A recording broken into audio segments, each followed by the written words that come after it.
நம்ம இப்ப பண்ண போறது பன்னீர் பிரியாணிங்க. இப்பதான் ஜஸ்ட் அடுப்ப பத்த வச்சிருக்கேன். இந்த குக்கரை பாத்தீங்கன்னா உங்களுக்கு தெரியும், அவனுக்கு கை இல்ல, இதெல்லாம் பழைய குக்கர். இந்த குக்கர்ல தான் செய்ய போறேன் நானு. என் கூட ஒரு எக்ஸ்பர்ட் இருக்காங்க, அவங்க கொஞ்சம் தண்ணியை மேட்ச் பண்ணி ஆட்டி பாத்துருவாரு இருக்கா இல்லையா.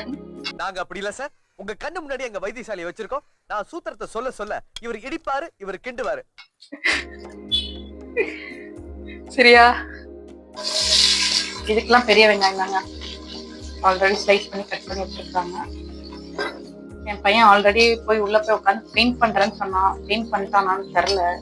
நான் இந்த குக்கிங் கேப்ல அந்த வேலையை பண்ணிட்டு இருக்கானான்னு தெரியல. என்கேஜ் பண்றதுக்குன்னே ஒரு டீம் அவங்க பின்னாடி சுத்துது.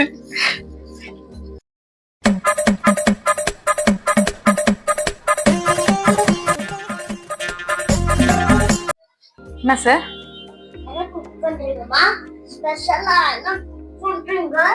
இன்னைக்கா? பன்னீர் பிரியாணியும் சிக்கன் மிளகு வறுவலும். சாப்பிடுவதானே?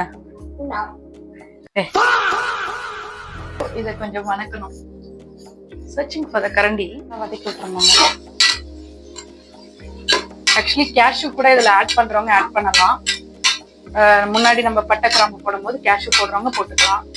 நான் சம்டைம்ஸ் போடுவேன், சம்டைம்ஸ் போட மாட்டேன். ஏன்னா இன்னைக்கு நான் தேங்காய் பால் ஆட் பண்றதுனால, இந்த பிரியாணியில தேங்காய் பால் ஆட் பண்றேன். ஸோ ஆட் பண்றதுனால எனக்கு கேஷ்யூ வேண்டாம். ரொம்ப கிரீமியா இருக்கும், ஆல்ரெடி ஹெவியா ஃபீல் ஆகுது. ஸோ வணங்கட்டும். வணங்கின அப்புறம் இஞ்சி கொஞ்சம் உப்பு, வெங்காயம் வணங்குறதுக்காக. அதுக்கப்புறம் நம்ம செக் பண்ணிட்டு ஆட் பண்ணிக்கலாம். வேணா நான் சீக்கிரம் சமைச்சு ஹஸ்பண்ட் கொடுக்கணும். ஓகே,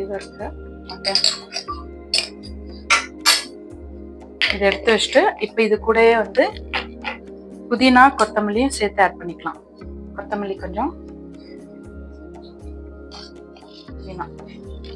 புதினாவும் போட்டுக்கலாம். மசாலாஸ் வந்து தக்காளி நெக்ஸ்ட் ஆட் பண்ணிக்கலாம்.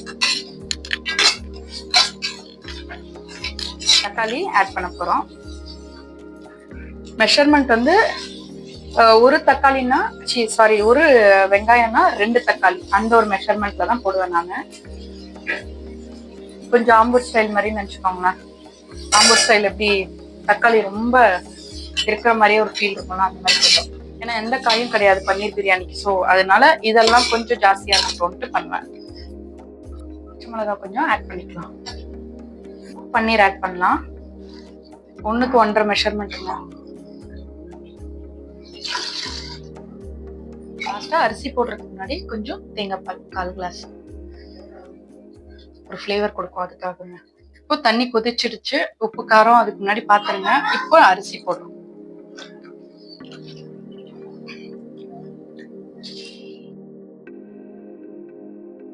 விசில் விட்டு நம்மளோட பிரியாணி ரெடி ஆயிடுச்சுங்க. அவ்வளவுதான், பன்னீர் பிரியாணி ரெடி ஆயிடுச்சு. இதுக்கப்புறம் எல்லாருக்கும் சர்வ் பண்ணலாம். See you in next video. Tata, bye.